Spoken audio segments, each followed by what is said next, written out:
네, 밀레니얼 세대 3분의 2 가까이는 현 주택을 구입한 것을 후회한다라는 조사 결과가 나왔습니다. 이 주택 가격이 아주 치솟고 있는데 왜 그런 후회를 하는 건지 알아보고요.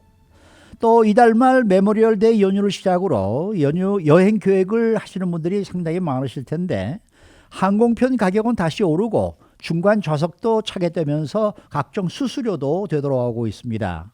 이런 가운데 캘리포니아주에서는 주립공원에 로드 트립이 많아질 것으로 예상이 됩니다. 자, 이러한 소식을 오늘 전해드립니다. 박현경 기자.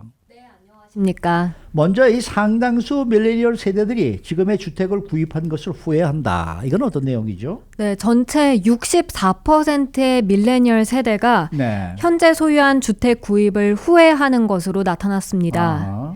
이는 금융정보회사 뱅크레이트가 지난달 이 여론조사기관 유고브에 의뢰해서 미 전국 성인 2,600명 이상을 대상으로 조사를 벌인 결과인데요. 네.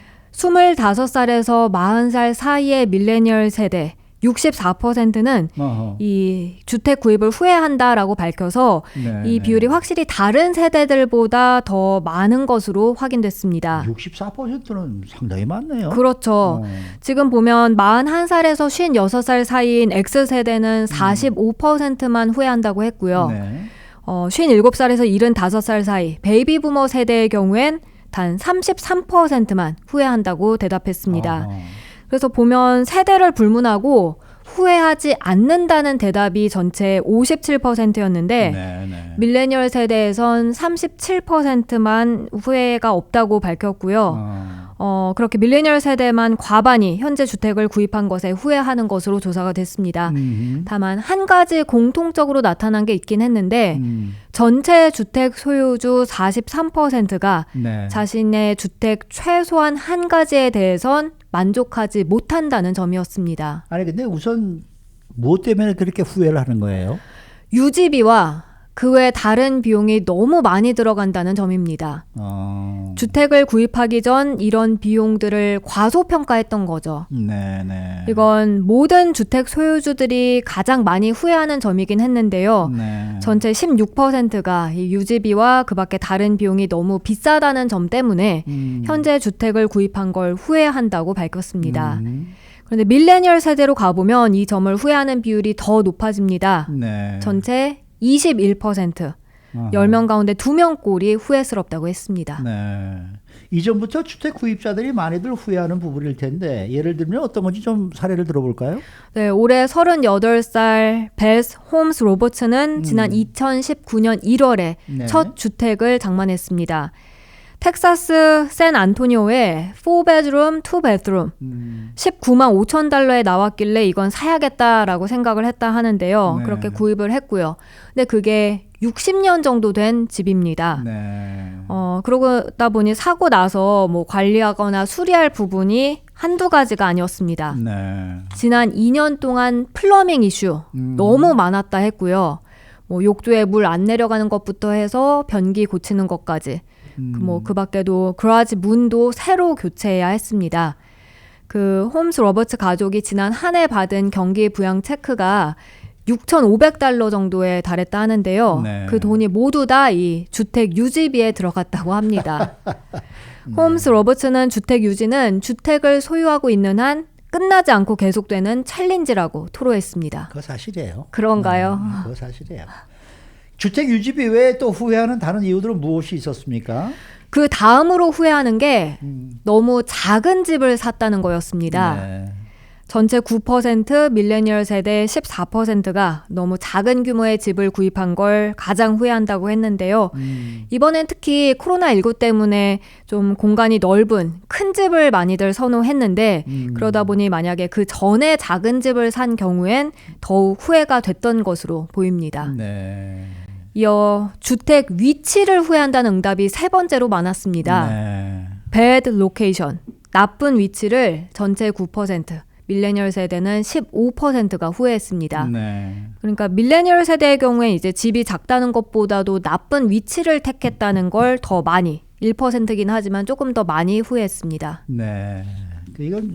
이거는 이제 나이 먹어가면서 배워야 되는 그런 지식이에요. 네, 처음 주택 살 때는 어디가 좋은지 잘 모를 것 같아요. 그러니까 이 집을 살 때는 항상 이 로케이션 그러잖아요. 네, 그렇죠. 네. 그 좋은 로케이션에서 별로 그렇게 좋지 않은 집이라도 좋은 로케이션 걸 사야 나중에 집값이 오른다는 거는 몇 번 집을 바꿔봐야 알아요. 근데 처음 이제 사게 되면 사실 좀 이렇게 깔끔한 좋은 집이 네. 들어오지 위치보다는 좀 그렇게 되는 것 같아요. 위치가 집값 올라가는 게 아니고 그게 아니거든요. 네네.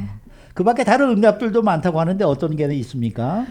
모기지 이자율을 최고로 좋게 받지 못한 것, 아하. 그것도 있습니다. 전체 7%, 밀레니얼 세대 12%가 이 점을 후회했습니다. 네. 이 또한 지난해 모기지 이자율이 많이 내려가다 보니까 네네. 그 전에 만약에 높은 이자율로 집을 산 경우는 이 점이 후회될 수밖에 없겠습니다. 그리고 앞서 너무 작은 집 사서 후회했다는 응답이 두 번째로 많다고 했는데 네. 반대로 또 너무 큰 집을 사서 후회하는 주택 소유주들도 있었습니다. 네. 역시 전체 7%, 밀레니얼 세대는 14%가 그 부분을 후회한다고 응답했고요. 네. 그런가 하면 모기지 페이먼트가 너무 비싸다. 전체 6%, 밀레니얼 세대 13% 후회하는 걸로 나왔습니다. 이 밖에도 또 전체 6%, 밀레니얼 세대 13%는 집을 구입할 때 너무 비싸게 돈을 주고 구입했다. 네. 오버페이드 했다. 이걸 후회를 했고요. 네. 마지막으로 현 주택을 구입한 게 좋은 투자가 아니라고 생각하는 응답은 전체 4%, 밀레니얼 세대 9%가 있었는데요. 근데 저는 개인적으로 요즘 주택 가격이 정말 많이 치솟고 있는 상황에서 네. 최고의 투자가 아닐까 싶은데 좋은 투자가 아니라고 하는 응답은 잘 이해가 되지는 않습니다. 그러니까 밀레니얼 세대니까 그렇다니까요. 이제 한두 번 정도 집 팔고 사고 해보면 네. 아 이게 아니구나 내가 잘못 생각했구나라는 걸 알게 됩니다. 네. 자 다음 소식입니다. 메모리얼 데이 연휴를 시작으로 여행을 많이 떠날 것으로 보이는데 이 항공편을 이용해서 여행할 경우에 팬데믹 때와는 많이 다른 풍경이라고요. 네, 메모리얼 데이가 이달 31일, 다다음 주 월요일인데 사실 보통 금요일부터 연휴가 시작되니까 그렇죠. 그렇게 보면 한 주 정도 남은 거죠. 일단 이 항공편 여행도 확실히 작년보다 크게 늘어나면서 달라진 점이 생겨나게 됩니다. 네. 우선 항공편 가격이 올랐습니다. 아, 그래요? 네, 업계 네. 자료에 따르면 국내선 항공편 가격 지난 한 해 전체보다 12%가 이미 올라갔습니다. 그리고 올 연말에는 28%까지 더 오를 것으로 예상됩니다. 근데 지난해 워낙에 내려가지 않았었어요. 맞습니다. 네. 지난해 가격이 많이 떨어진 만큼 다시 네. 오르는 건데요. 네. 작년 국내선 왕복 항공편 가격은 평균 $220 정도였습니다. 네. 그래서 그 1년 전인 2019년에 비해선 25%가 하락했었고요. 네. 근데 이제 항공기 이용 수요가 늘어나다 보니까 국내선 왕복 항공편 평균은 작년보다 12% 상승한 평균 $247가 됐고요. 올 연말에는 $281가 될 것으로 전망되고 있습니다. 네. 항공편 가격도 많이 올랐고 수수료 혹은 페널티 이런 건 어떻게 돼요? 수수료 역시 되돌아왔습니다. 이 팬데믹 기간 항공편 이용객들이 대폭 줄어들고 또 코로나19로 규정들이 자주 변경되다 보니까 뭐 네, 예를 들어서 네. 여행이 금지되기도 하고 그랬지 네, 않습니까? 네. 그러다 보니 항공편 변경 수수료도 없앴거나 아니면 네. 없애진 않더라도 좀 널널하게 시행을 해왔었죠. 그렇겠죠. 근데 이런 수수료도 다시 이제 적용이 됩니다. 네. 따라서 앞으로 비행기 티켓 구입할 때 이런 부분은 좀 더 꼼꼼하게 확인할 필요가 있겠습니다. 네. 그리고 그동안에 팬데믹 기간 동안에 이 시트와 시트 가운데 자리 네. 여기 항상 비워둔 것으로 알고 있었는데 어떻게 돼요 이제? 그것도 이젠 사라집니다. 사람이 차기 시작하는 네, 거예요? 가운데 네. 좌석도 꽉 찰 수 있다는 점 유의해야 하겠습니다.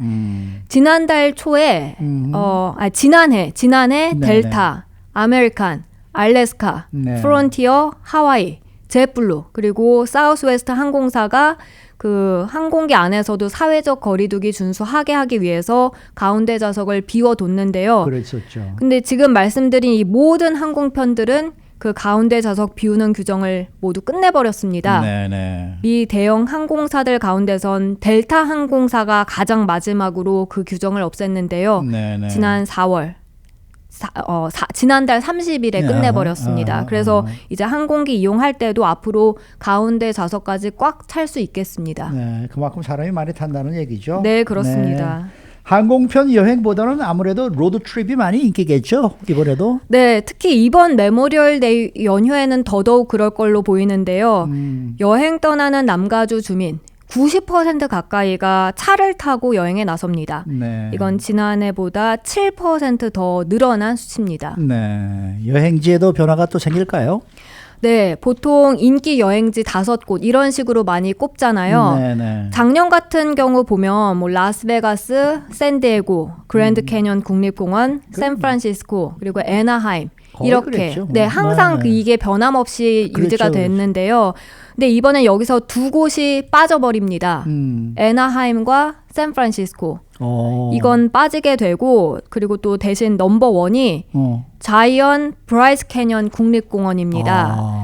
이런 식으로 멀찍한 데로 가겠다는 얘기네요. 네, 로드 트립 가운데서도 이번엔 내셔널파크 국립공원 쪽을 많이 찾을 것으로 보이고요. 아무래도 네. 이렇게 바깥에서 네, 마스크 네. 걱정 없이 코로나 그렇겠죠. 바이러스 걱정 없이 좀 시간을 보낼 것으로 생각되고 그리고 이 밖에 또 보면 신시티 그랜드 캐년, 샌디에고 그리고 요세미티 국립공원 이런 곳들이 인기 여행지로 꼽히고 있습니다. 네, 아무래도 국립공원에 가서 넓은 데에서 가슴 활짝 열고 심호흡하고 맑은 공기 마시고 이러고 싶겠죠. 네, 생각만 해도 좋네요. 글쎄 말입니다.